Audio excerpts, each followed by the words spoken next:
ভাই রে ভাই, ফেসবুকে ও ইউটিউবে এখন ঢোকা যায় না, মানে আম দিয়ে এত রেসিপিও হয় আমার জানা ছিল না। তো আমি সেদিনকে ল্যাদ খাচ্ছিলাম শুয়ে শুয়ে, তো আমার মাও ভাই আম দিয়ে রেসিপি বানাবে, তাই আমি কেন বাদ যাবো, আমিও বানাবো, আমিও ভিডিও বানাবো, আমিও আপলোড দেবো। দেখছি নয় ইচ্ছা করলেও দেখবি, মানে দেখবা, ভদ্র দেখবেন আপনারা খুব ভালোভাবে, আমি খুব ভালো ভিডিও দিই। তো যাই হোক, সেদিনকে হচ্ছে আমার মা আমের আচার বানাবে দেখে আম আনছিল, যদিও হ্যাঁ সবই উনি কাটিয়ে ফেলছিল। তো এই লাস্ট এই 3টে আম বাকি ছিল, তাও উনি 2টে আম ছুলে ফেলছিল, একটা বাকি ছিল। তো আমি ওই একটা আমি কাটতেছিলাম, কাটে আমি সুন্দর করে ধুয়ে নিয়েছি। তারপরে আমার মা বললো কি দাঁড়া, এতে নুন আর হলুদ দিয়ে দিই, ছাদে যায় দিয়ে আসবি। তো আমি ভালো মানুষের মতন আমি অপেক্ষা করতেছিলাম নুন আর হলুদ দেওয়ার জন্য। তারপরে আমি ভাবলাম কি যে ঠিক আছে, নুন আর হলুদ দেশে তাহলে হয়তো একটা করেই প্রত্যেকটার গায়ে হয়তো একটা করে লাগাতে হবে, মানে ওই পিস গুলোর। তো আমি একটা নিয়ে এই করতেছিলাম, আর আমার মা গুলো কি তুই কি লন্ডনের তে আইছিস?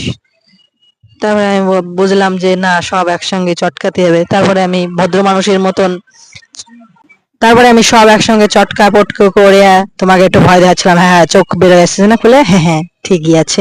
তারপরে আমি ওইগুলো নিয়ে ছাদে টুকটুক টুকটুক করে ভালো মানুষের মতন চলে যাচ্ছিলাম।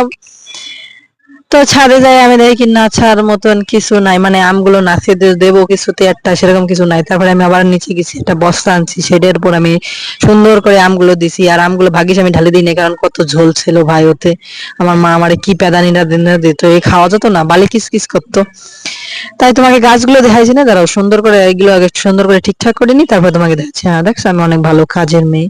তারপরে আমি তোমাকে হ্যাঁ জানি ভাই দাম কম, কিন্তু টাউনে যাই দাও এই গাছগুলোরই প্রচুর টাকা দাম। হ্যাঁ আমি জানি, কারণ আমি গেছি। এই যে আমার গাছ, ভাই কেউ লোভ দিও না ঠিক আছে, কারণ লোভ দিয়ে এবারে আমার গাছের আবার ফুল পড়ে যায়। আহ আর আমি এটাই করছিলাম যে ভুল করে ভাবি না যে কাউকে আমি ডাল দেবো ই দেবো, একদমই না, সেটা মাথায় রাখো। তারপরে আমি নিচে এসে দেখি আমার মা এই যন্ত্রটা দিয়েও কিছু একটা বানাবে, আর যদি বানাই তাহলে আমি অবশ্যই ভিডিও আপলোড দেব। হুম হুম হুম, আর তোমাকে দেখতেই হবে, কারণ সহ্য না হলে সহ্য করো, করতে সেও। হুম। তারপরে আমি একটু যাচ্ছিলাম বাজারে, আর আমি এটাই যাচ্ছিলাম যে আমি টাক পড়ে গেছি এক সাইডেতে। তো আমি বাজারে যেতে যেতে আমার মা হঠাৎ তোমার ডাক দেয় যে বাড়ির থেকে কেটলিটা নিয়ে যা, একটু গুড় নিয়ে আসিস, জানা তো আচারটা কি। আর কেটলি বের করে ভাই আমি দেখি বলতে হয় বাসা বানছে, এটা কোনো কথা?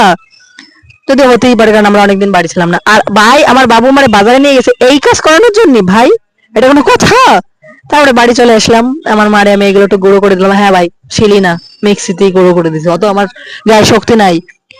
দাও দেখছো কত সুন্দর কালার হয়েছে, লোভ দিয়ে লাভ নাই। হুম হুম হুম, ভিডিও তখনই আপলোড হয়েছে যখন খাইয়ে ট্যাঙ্কিতে চলে গেছে। আরে খাওয়ার জন্য আইছিল, চলো খাওয়া দাওয়া শেষ, সোনার Bangladesh, ta-ta, bye, love you.